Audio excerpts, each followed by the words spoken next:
Nous allons faire un point sur les résidences-services seniors en France avec notre invité qui connaît bien le sujet, qui est le président exécutif de Domitis, Olivier Vignol. Bonjour Olivier. Bonjour Frédéric. Peut-être vous présenter si vous le souhaitez, puis présenter ensuite Domitis. Écoutez, donc Olivier Vignol, 60 ans, chez Domitis depuis un peu plus d'un an, et auparavant 8 ans dans le groupe ICAD comme directeur général, conseillère cotée et qui faisait notamment beaucoup d'immobilier de santé, clinique, EHPAD, mais également résidence service senior, au travers notamment de notre filiale de l'époque ICAD Santé. Et puis avant, près de 6 ans dans le groupe Alliance. Et auparavant, parce que je ne vais indiquer pas tout jeune, 5 ans comme directeur général de Crédit Agricole Immobilier, près de 7 ans comme directeur général adjoint de la Société Foncière Lyonnaise, et puis une carrière démarrée il y a fort longtemps maintenant dans l'audit comptable et financier. Donc j'ai fait pas mal de postes dans l'immobilier et notamment chez ICAD dans l'immobilier, on va dire, de santé ou médico-social. Et mentionner également une casquette associative dont je suis très fier, président de Arpège. Arpège, c'est une association qui s'occupe de résidences pour étudiants et jeunes actifs dans le Ouais. domaine du logement social, mais qui est également le deuxième exploitant de résidences étudiantes en France derrière le Crous. Donc voilà, j'ai ces deux casquettes d'homme de l'immobilier, mais également d'exploitant. Donc ce que je retiens, c'est qu'on démarre par les chiffres et on arrive aux étudiants et aux seniors. C'est ça l'idée dans la carrière. Dans la carrière, on a démarré par les chiffres. On en revient malheureusement dans nos métiers toujours à ça, à peine d'avoir quelques soucis. Oui. Mais on essaye après de les garder de côté pour bâtir, construire et gérer. Voilà. Domitis, le leader des résidences-services seniors. Est-ce que vous pouvez nous le présenter? Alors, c'est effectivement c'est une société qui a été créée il y a un peu plus de 20 ans par Jean-Marie Fournet et Frédéric Walter, et qui ont un petit peu réinventé le concept de résidence-service en France. La croissance du groupe s'est faite sur ce on appelle les résidences services seniors de deuxième génération.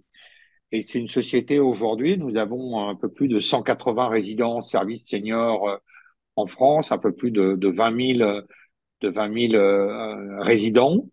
On a une cinquantaine de projets en cours, donc c'est vrai qu'on est d'assez loin le leader de cette classe d'actifs immobiliers, mais surtout de ce secteur, je dirais, dans le domaine de la prestation de services pour les seniors. Et ça s'explique parce que c'est un concept qui a été un peu réinventé chez Domitis au début des années 2000. Il y a un peu plus de 4700 collaborateurs. On est présent sur un peu plus de 66 départements. Donc, on a effectivement, au sein de cette société, trois métiers. Évidemment, notre métier d'exploitant, c'est résidence service senior, qui est un petit peu l'image et l'ADN. Mais comme on a des cahiers des charges très spécifiques pour la construction de nos résidences service senior, on est également le constructeur et le promoteur de ces résidences. Nous ne reprenons pas de bâtiments existants ou de résidences existantes. Nous construisons nos propres bâtiments pour être certains qu'ils correspondent bien à notre cahier des charges. Et nous avons un métier parce que nous n'en gardons pas la propriété. On nécessiterait de mobiliser des capitaux trop importants. Donc, nous finançons notre développement, qui est très significatif. J'imagine qu'on y reviendra, mais nous le finançons en externalisant notre immobilier auprès d'investisseurs, principalement d'investisseurs personnes physiques. Et on a également un métier où on a monté ces produits d'épargne immobilière, de vente de nos appartements à des investisseurs privés, ce qui nous permet de continuer à financer notre développement. Et donc, on a ces trois métiers, gestion, promoteur et commercialisation de produits d'investissement immobilier. Je voudrais dire un mot de notre actionnariat, qui est également une grande spécificité de notre groupe, puisque depuis juin 2021, nous sommes contrôlés à hauteur de de 67% par le groupe AG2R La Mondiale, qui est un groupe très présent, très puissant dans des domaines assez divers que sont la retraite complémentaire, la prévoyance, ce qu'on appelle l'assurance prévoyance, les complémentaires santé et l'assurance vie avec son aspect gestion de l'épargne. Et nous avons deux autres actionnaires, le groupe Nexity, qui contrôlait avant juin 2021 Egide Domitis, qui conserve 18% du capital. C'est un petit peu notre filiation, notre ADN vers la promotion immobilière. Et 15% sont encore détenus par les deux fondateurs du groupe. Et AG2R La Mondiale a vocation à contrôler 100% du groupe Egide Domitis, 100% de Domitis à l'horizon fin 2025. Donc voilà, très, très, très résumé ce que nous sommes aujourd'hui. J'ajouterais juste que je mentionnais le nombre de résidents, mais on a encore un plan de, quel que soit le contexte, économique, inflationniste, immobilier, nous avons encore un plan de croissance assez significative, voilà, avec plus de 50 opérations en cours de construction. Entre AG2R La Mondiale et Domitis, les synergies entre les deux activités de vos deux groupes. Alors, on a même plus que deux. Je mets de côté, on va dire, les synergies fonctionnelles, mais voilà, c'est toujours intéressant quand on rentre dans un groupe aussi puissant et aussi structuré qu'AG2R La Mondiale, de pouvoir bénéficier voilà, d'un certain nombre de forces de frappe dans des domaines sécurité informatique, achat haute, mais c'est pas le plus important. Il y a une première synergie qui est donc de la commercialisation de nos produits immobiliers qu'on vient de lancer, c'est-à-dire que les commerciaux d'AG2R La Mondiale, qui sont plusieurs centaines, font, quand un de leurs clients leur indique que, sur le point de vue patrimonial, ils peuvent être intéressés par un investissement immobilier, ils nous indiquent effectivement cet intérêt et donc on peut présenter notre produit.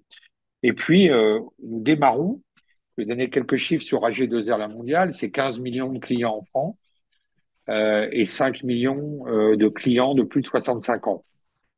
Et évidemment, on commence à multiplier les réunions de présentation de l'intégralité des propositions du groupe aux clients d'AG2R La Mondiale. Et j'ai en tête là, au mois de septembre, fait de très belles réunions. On présente l'ensemble des produits du groupe aux clients, on se compris Egide Domitis, puisque il y avait vraiment la raison stratégique de l'achat d'Egide Domitis par AG2R La Mondiale, c'était d'avoir pour ses clients seniors une offre de services très, très concrète dans le cadre d'un des piliers très forts du plan d'entreprise d'AG2R La Mondiale, qui est le bien vieillir. Et donc, il y avait dans le cadre de ce pilier bien vieillir du plan d'entreprise d'AG2R La Mondiale, il y avait beaucoup d'offres retraite complémentaire, assurantielle, d'offres de santé, mais AG2R La Mondiale voulait une offre de services très concrète. Et comme c'était le moment où Nexity voulait, entre guillemets, passer la main, c'était cette raison. Et donc, l'idée est vraiment que, alors ça prend un petit peu de temps, mais que on puisse proposer dans des conditions privilégiées ou préférentielles aux clients d'AG2R La Mondiale de pouvoir, pour ceux qui sont intéressés, voilà, avoir accès aux résidences de Métis. Est-ce qu'il y a une résidence type de Domitis en 2024, au niveau de la taille, Alors, au oui, niveau des structures, oui, des services? c'est ce qui a fait la force du groupe. C'est qu'on a presque, j'emploierais le terme de industrialiser le modèle. Et quand vous dites, est-ce qu'il y a un modèle? Oui, et il y a pas dire qu'il y a un modèle unique, parce qu'évidemment, chaque localisation, on s'adapte au terrain, au foncier, etc. Mais une résidence de Métis type, et c'est le modèle qu'on retrouve sur la quasi-totalité d'entre elles, c'est entre 110 et 120 appartements. Et je parle bien d'appartements, c'est l'une des nombreuses différences avec les EHPAD. Ce ne sont pas des chambres, ce sont des T1, des T2, des T3, entièrement équipés avec leur cuisine, leur salle de bain, etc. Et c'est vraiment un appartement, c'est la résidence principale de nos résidents, de nos clients. Donc, allez, entre 110 et 120, 120 appartements. Et puis, au rez-de-chaussée, un socle de services et de parties communes, de locaux de services et de parties communes, qui est assez standardisé dans toutes nos résidences, qui fait, alors selon entre les résidences, entre 750 et 900 mètres carrés. Donc, c'est plus de 10% de l'ensemble des surfaces d'un bâtiment dans lequel on trouve des locaux du type restaurant, salon, piscine, salle de sport, salon d'esthétique, l'accueil. Et donc, on retrouve tous ces locaux qui sont des locaux qu'on appelle locaux de service et qui sont mis à disposition des résidents. Donc ça, c'est le standard sur le plan immobilier. Et puis, ce qui est assez standard chez nous, c'est une équipe, parce que c'est probablement presque encore plus important que le standard immobilier. C'est une équipe d'une vingtaine de collaborateurs. Euh, Ça, c'est assez standard chez nous. C'est beaucoup plus que chez la plupart de nos concurrents, sans en dire du mal, hein, mais c'est factuel, euh, puisqu'une équipe, une vingtaine, dans laquelle vous avez évidemment des directeurs et directeurs adjoints de résidence, des responsables de départements. Les grands départements chez nous, c'est l'accueil, l'accueil des résidents, le ménage, la restauration et l'animation. Donc des responsables de département et puis un certain nombre de collaborateurs. Nous outsourçons très peu, c'est notre image de marque, notre ADN. Il n'y a que vraiment la partie cuisine que nous sous-traitons à un grand groupe qui est Sogérès, mais même la partie de service au restaurant, la partie ménage, ce sont des collaborateurs de Domitis. Ça fait notre image de marque, ça fait notre ADN et ça fait, je crois, notre différence avec certains de nos compétiteurs qui sont beaucoup plus dans des modèles d'assembler des différents prestataires. Donc voilà, 110, 120 appartements, un grand socle de locaux de services et locaux communs, et puis une équipe d'une vingtaine de collaborateurs de Métis. C'est ça, une résidence type de Métis. Elle est située toujours en centre-ville, alors plus ou moins hyper-centre selon les localités, mais on n'est pas un modèle à la campagne que d'autres ont, hein, qui a des vertus. Mais nous, on veut être ouvert sur la ville et on veut l'être parce que c'est la demande de nos résidents, en fait, hein. Nos résidents viennent également pour continuer de pouvoir faire leurs courses, aller à la pharmacie, éventuellement aller chez leur médecin, etc. Et donc, on est toujours très bien situé en ville ou si c'est pas dans l'hypercentre, vraiment en périphérie des cœurs de ville. Est-ce que l'arrivée des baby boomers change quelque chose, aussi bien dans les résidences que dans les services?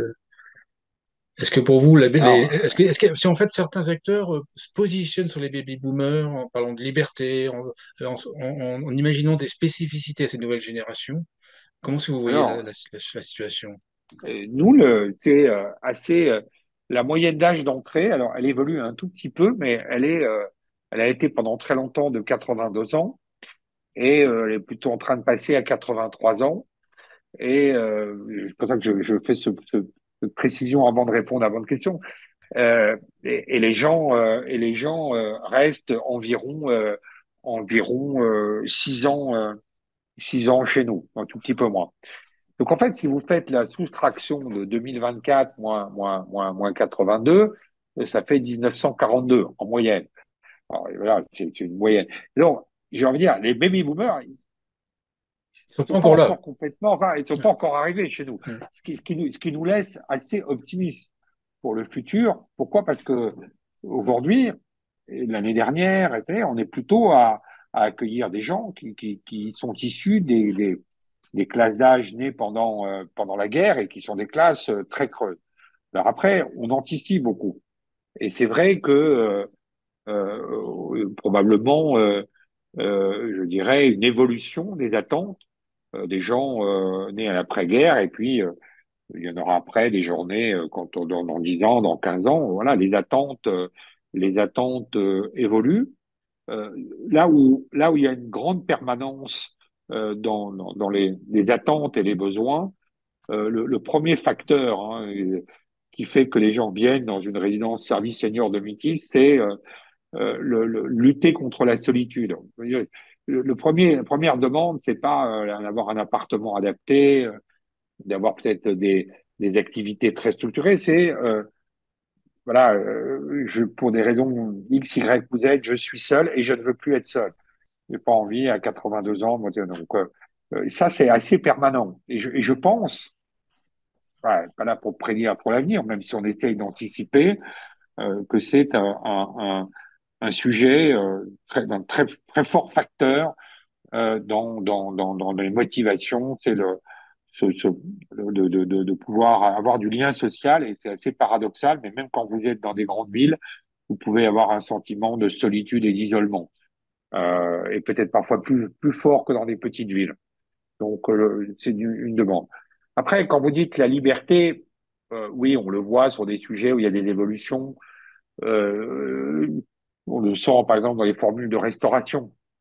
Alors, avant, on avait des formules, bah, les gens prenaient tous les déjeuners ou tous les dîners ou les deux. Ça, on voit bien que il y a de l'évolution, les gens veulent plus de flexibilité, mais j'ai envie de dire probablement comme des générations plus jeunes. Après, ce qu'on voit, les préoccupations qui évoluent, je suis pas sûr qu'elles soient liées au fait de baby boom après-guerre, elles sont liées à l'évolution plus globale de la société, besoin de sécurité. Je ne veux pas faire de politique ni de commentaires, Mm. mais c'est Mm. motivation très fort. Et puis sur un sujet qui concerne les seniors, besoin d'un accès aux soins le plus sécurisé ou le plus facile possible. Alors nous ne faisons pas de soins, hein, comme pas un EHPAD, et c'est une grande différence avec les EHPAD. Donc nous ne délivrons pas de prestations de soins. En revanche, ça fait partie de nos critères d'implantation, de ne pas être dans des déserts médicaux, de certains qu'on peut tisser un réseau d'infirmières, de kinés, de médecins généralistes, etc., d'avoir des accords avec les cliniques ou les hôpitaux à proximité.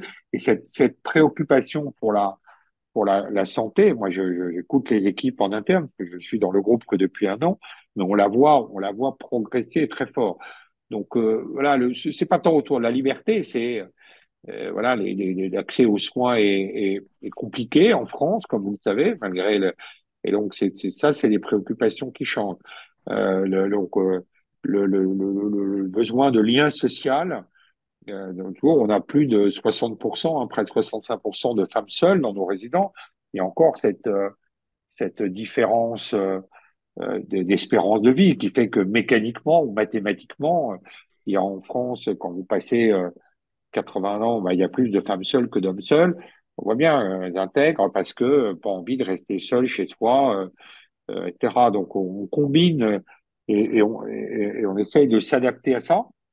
Voilà, c'est ça les grands besoins ou l'évolution qu'on peut voir sur ces dernières années, même si encore une fois, on prend par exemple l'âge d'entrée, il est resté assez stable. Enfin, moi, je suis frappé, hein, c'est l'histoire de l'accès aux soins.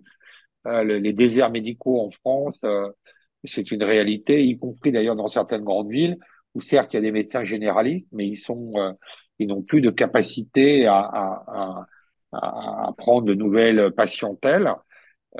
Et ça, c'est vraiment, d'ailleurs, pour une raison pour laquelle on a passé, nous, un accord pour des bornes de Mm. télémédecine, parce que ça permet au moins le dépannage pour la petite ordonnance, le petit conseil médical, etc. Parce que, et ça, ça fait partie vraiment des attentes, pas dire qu'elles sont nouvelles, hein. Tout le monde s'est toujours préoccupé de sa santé, surtout quand on devient senior, surtout quand on a plus de 80 ans, mais c'est manifestement une préoccupation qui se renforce.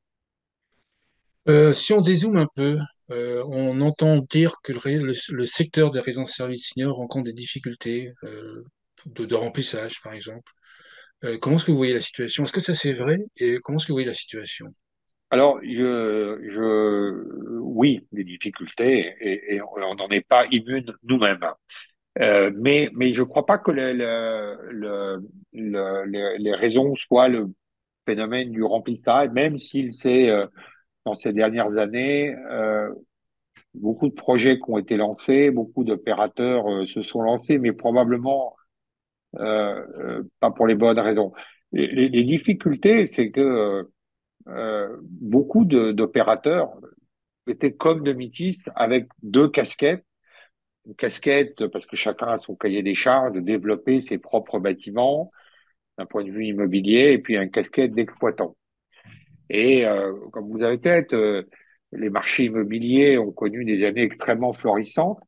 Et je pense qu'il y a eu chez beaucoup, y compris chez nous, hein, moi à la fois je l'assume et je le gère aujourd'hui, on s'était peut-être trop intéressé au profit immobilier, au profit de promotion, et puis un peu moins à la rigueur de gestion sur l'exploitation, qui est un métier, pour le dire en anglais, d'hospitality, un métier de service à la personne, donc très contraignant, un métier de détail, un métier de centimier, hein, faut accepter ça. Et je pense que beaucoup des difficultés vient que la cohabitation des deux mondes a fait que le monde immobilier avait parfois pris le, le dessus. Après, les deuxièmes raisons, c'était des raisons très exogènes. Il faut avoir en tête que depuis près de 4 ans, et avec une petite interruption, toutes ces sociétés ont été très impactées. On n'a pas été impacté peut-être de manière aussi forte que les EHPAD, mais le Covid a été très dur pour des gens comme Domitis ou certains de nos confrères. Parce que le période de Covid, quand vous avez des résidents qui ont 85 ans ou 86 ans de moyenne d'âge, même s'ils sont autonomes, ça a été très compliqué. On était à l'isolement comme pour les EHPAD. La mortalité est passée par là. Donc, plus d'un an de Covid.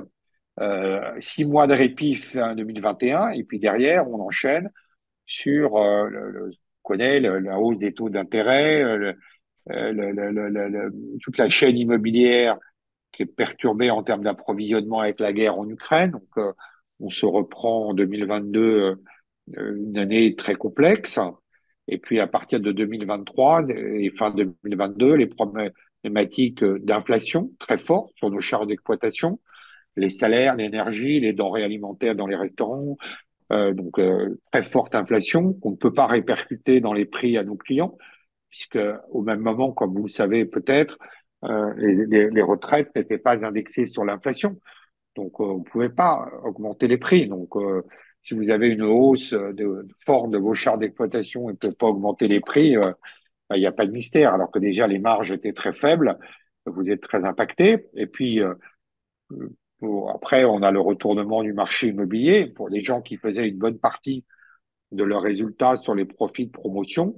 Donc c'est ça qui a amené ça qui a amené cet enchaînement hein, depuis 2020 de chocs exogènes, etc., qui fait que certains qui n'ont pas forcément la structure bilancielle ou actionnariale que peut avoir Domitis se retrouvent en difficulté.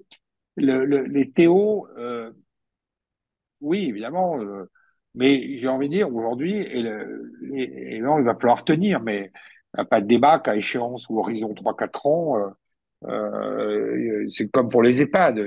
Je suis pas sûr qu'on n'aura pas de souci de taux d'occupation parce que les courbes démographiques sont ce qu'elles sont. Donc les difficultés actuelles, qui sont réelles, hein, elles sont plutôt liées à cette série de chocs exogènes très très forts, très très puissants que le secteur a. On n'est pas les seuls à avoir été impactés par le Covid ou autre, mais enfin, on parle de ce secteur et ça a été compliqué pour les équipes, etc. Et c'est vrai que nous, on a la chance d'avoir un actionnaire qui a fait cette acquisition stratégique, qui nous soutient dans cette période compliquée. Je crois aussi que je disais tout à l'heure, le fait que ce soit des équipes 100% internes chez Egide Domitis en termes d'engagement, de qualité de prestation de service, ça nous aide à traverser cette période. Ça nous aide comment? Parce que on a un taux de satisfaction très élevé de nos clients, et c'est vrai, c'est objectif. On a aussi, de fait, un taux d'occupation plus élevé que nos compétiteurs. Mais voilà, je crois quand même que les difficultés du secteur, elles sont plutôt, et notamment l'inflation. L'inflation qui a des denrées alimentaires dans la restauration ou l'énergie, alors même que une partie de nos services sont inclus dans les loyers. Comme vous le savez, le gouvernement a pendant 2 ans capé la hausse des loyers à 3,5. On comprend très bien les raisons qui l'ont amené à faire ça. Mais nous, je peux vous dire que nos charges d'exploitation, au même moment, elles augmentaient de beaucoup plus de 3,5%. Et même quand on était sur la partie qui est en tarification libre, il n'aurait pas été raisonnable de faire des augmentations comme certains autres secteurs ont pu faire. Pourquoi? Parce que nos clients, eux, leurs revenus n'avaient pas augmenté. Donc, oui, c'était des périodes, ça a été une période compliquée. Maintenant, je pense que tout ça est en train de se régulariser, de se stabiliser. Oui, certains sont malheureusement très impactés, mais la situation est probablement encore une fois en voie de normalisation. Vous avez parlé tout à l'heure de 50, d'un projet de 50 résidences par an. Ma question, c'est est-ce qu'il y a encore de la place en fait pour mettre de nouvelles résidences services seniors? Alors ça dépend peut-être de zone géographique. Si on cite souvent Colmar où il y a beaucoup de résidences services seniors, mais est-ce qu'on peut encore en mettre? Et sur une ville comme Annecy de 60 000 habitants à peu près, la louche, hein, on peut en mettre combien? Alors, en fait, j'ai mal exprimé, on en a 50 en construction et on n'en D'accord, lance 50 pas 50 constructions, par d'accord, an. On est d'accord, plutôt aujourd'hui sur un rythme de livraison autour de 25 par an. d'accord, Et ce d'accord. qui fait de nous, de loin, celui qui en livrons le plus. Euh, Moi, je vais vous dire, je crois que c'est finalement le fait que le retournement du marché immobilier conduise à ce que beaucoup de projets ne verront pas le jour, c'est assez sain. Parce qu'encore une fois, le fameux papy boom qu'on évoquait tout à l'heure, issu du baby boom d'après-guerre, on n'en verra pas les effets positifs avant 4 ou 5 ans. Oui, Donc, précision pour ceux qui nous suivent et qui ne connaissent pas le sujet, c'est que les baby boomers doivent avoir 78, 79 ans cette année. Et en fait, vos résidences, on y et, rentre à 82, 83 ans, c'est ça. enfin, voilà, Ouais. en Donc fait, la vague est avant les résidences services seniors. voilà. Et donc, le fait qu'il y ait une pause, c'est très bien. Qu'il y ait, je veux dire, n'est pas du tout présomptueux, mais qu'il y ait un peu un tri dans la qualité des exploitants, c'est très bien aussi. Est-ce qu'il y a de la place encore? Moi, je le pense, oui. On sait déjà, c'est mécanique, c'est factuel, c'est inéluctable qu'il n'y aura pas assez de place dans les EHPAD en 2028, 2029 et en 2030. Il ne se construit zéro, quasiment zéro place d'EHPAD en ce moment. Que les EHPAD nouvelles qui se construisent, c'est ce qu'on appelle des transferts d'autorisation. C'est-à-dire que on en construit une nouvelle, mais on en ferme une ancienne, donc il ne se construit pas de place. Alors que c'est mécanique, le nombre de personnes âgées dépendantes à l'horizon 2030 par rapport à ce qu'elle était en 2020 aura augmenté de 50% et que on aura le même nombre de places d'EHPAD. Donc les EHPAD sont pleines. Et donc je pense que on demandera les ARS, les départements qui ont en charge la dépendance, à horizon 4-5 ans, on nous demandera d'accueillir un certain nombre de gens qui sont certes encore autonomes, mais en grande fragilité ou commencent à avoir les premiers stades de la dépendance, les GIR 6, 5 ou GIR 4. Ce qui est très peu le cas ou quasiment pas le cas aujourd'hui. C'est un changement d'environnement, c'est un changement de business model. C'est ce qui a fait, si vous avez parcouru ou lu le rapport de l'IGAS qui est sorti là au mois de mars ou avril, de tout le secteur médico-social, qui s'interrogeait sur la suite pour le résident des services seniors en disant, bon, quel va être le vrai modèle économique et est-ce que ça n'est pas un segment qui devrait être intégré dans le champ du médico-social? La question est posée, la réponse n'est pas encore apportée, mais à court terme, voilà, c'est pas la peine de se précipiter, de lancer de nouveaux projets. À échéance 5-6 ans, oui, moi je pense que il y a encore de la place. Nous, on va néanmoins réduire notre rythme de développement. Là, on finit notre programme de 50 projets en cours. Et après, on va plutôt passer sur un rythme de 8 à 10 par an, éventuellement avec des modèles un peu différents, des modèles plus accessibles. Certains de nos confrères sont partis au contraire sur des modèles plus premium, plus haut de gamme. Oui, moi je crois, je pense que le choix que font les gouvernements ou d'expliquer que le maintien à domicile va être la solution comme pour enfin, vous êtes un spécialiste du secteur. On sait bien que c'est un choix qui n'est pas, qui n'est conduit que par des raisonnements budgétaires. Bien sûr. C'est qu'est-ce qu'il n'y a pas d'argent. C'est Alors ça. on dit, bah, on va régler ça par le maintien à domicile. Mais enfin, tous les spécialistes, c'est que ça coûte plus cher Bah oui. et que Bah oui. ça ne répond pas à la première des demandes des seniors, qui est le lien social, la lutte contre la solitude. Donc, je pense que ben, voilà, les contraintes budgétaires sont ce qu'elles sont, mais quand vous pensez que cette fameuse loi grand âge, elle est attendue depuis la présidence Sarkozy, qu'il l'a fait pas pour la crise des subprimes. Après, Monsieur Hollande ne l'a fait pas pour diverses raisons, alors qu'il l'avait annoncé. Emmanuel Macron l'annonce dans son premier programme 2017 et ne la fait pas à cause des gilets jaunes, etc. Il ne la reprend pas en 2022, mais elle est de plus en plus nécessaire. Et puis quand vous avez vu le pas de clair, Madame Aurore Berger, Madame Bonne qui dit oui, on va la faire, et puis Madame Vautrin, première mesure, ah ben non, on va pas la faire. Bon, tout ça, ça va pas le faire pour parler comme mes enfants. Voilà. Donc moi, non, je pense qu'il y a encore un peu de place. Les choix des localisations, la rigueur dans l'exploitation, des formats différents. On commence par les résidences autonomie, oui. Il y a besoin de plus de résidences autonomie pour des gens qui ont des moyens plus limités. Et peut-être que le segment très premium trouvera sa place, même si là, sur le segment très premium, je pense que c'est pas correspond pas forcément à nos mentalités. En France, qu'on a entre guillemets beaucoup d'argent, pas mal d'argent, on a peut-être alors oui les moyens de se payer le maintien à domicile Ouais, bien sûr. qui coûte extrêmement cher. Donc nous c'est pas le choix c'est pas le choix qu'on va faire et nous on va tester un autre modèle de résidence un petit peu intermédiaire entre le modèle que nous sommes qui est un produit de très bon standing, pas un produit de luxe mais très bon standing, en moyenne, hein, toute surface confondue, toute ville confondue, toute prestation de service confondue, un résident chez Domitis paye aujourd'hui 2340 € TTC par mois. Donc, c'est évidemment beaucoup moins cher que les EHPAD, puisque il y a moins de personnel. Mais quand on connaît le montant moyen de la retraite en France, on voit bien que c'est vrai que le produit Domitis n'est pas accessible à tout le monde.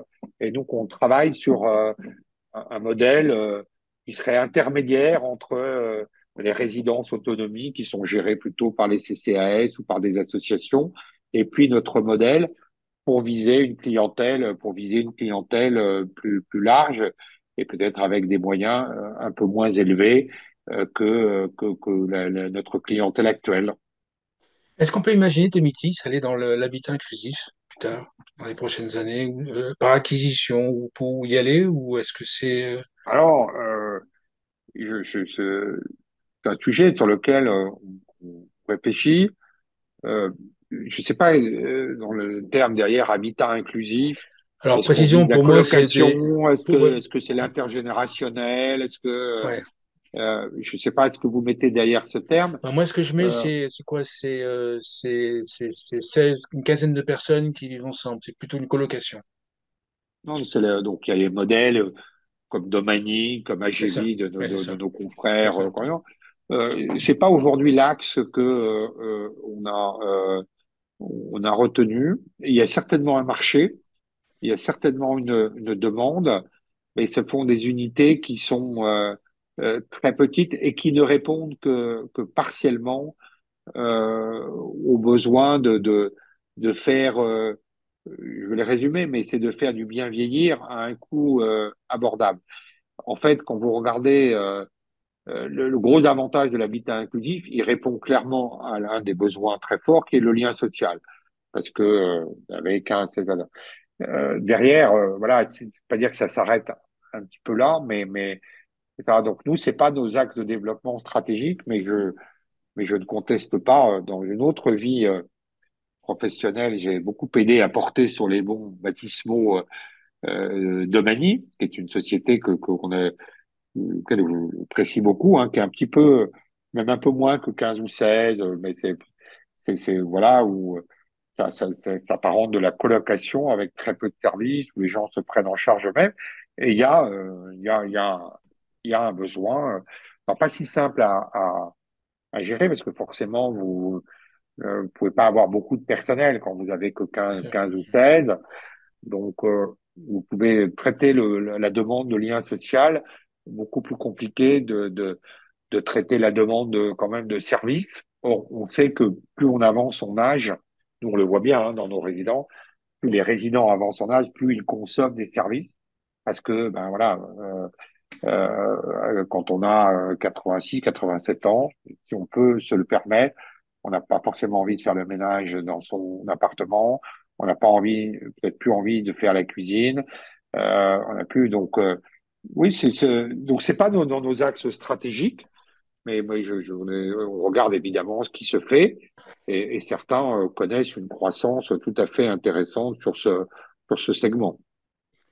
Une conclusion. Alors, j'ai encore plein de questions, mais je pense qu'on va faire la conclusion. Une conclusion ou un point que vous voulez rajouter? Conclusion, non, mais le conclusion, c'est quelles que soient les complexités du moment que traverse tout ce segment, on va dire, des services à la personne, des résidences de services seniors, des EHPAD, qui sont liés vraiment à des phénomènes exogènes. C'est un secteur d'avenir, d'une part parce que c'est un secteur qui fait beaucoup de sens et que donc, évidemment, il attire énormément de gens qui ont envie de travailler dans ce secteur. Et donc, nous, on est très optimistes. Une fois que tout ça sera stabilisé, le fameux Pepi Boom qui va arriver, et il n'y a pas de débat que de Mitis, qui est leader aujourd'hui, sera encore plus leader demain ou après-demain. Pourquoi? Parce que on a l'engagement des collaborateurs, on a le savoir-faire, on a la taille critique, et puis, comme je disais, on a la chance d'appartenir à un des plus beaux groupes engagés dans le bien vieillir, qui est le groupe AG2R La Mondiale. Donc, le futur de notre très belle entreprise sera encore plus brillant demain qu'il ne l'est aujourd'hui. Ça sera ma conclusion. Merci, merci Olivier Vignol. Je rappelle que vous êtes président exécutif de Domitis. Merci beaucoup. Merci Frédéric, à bientôt.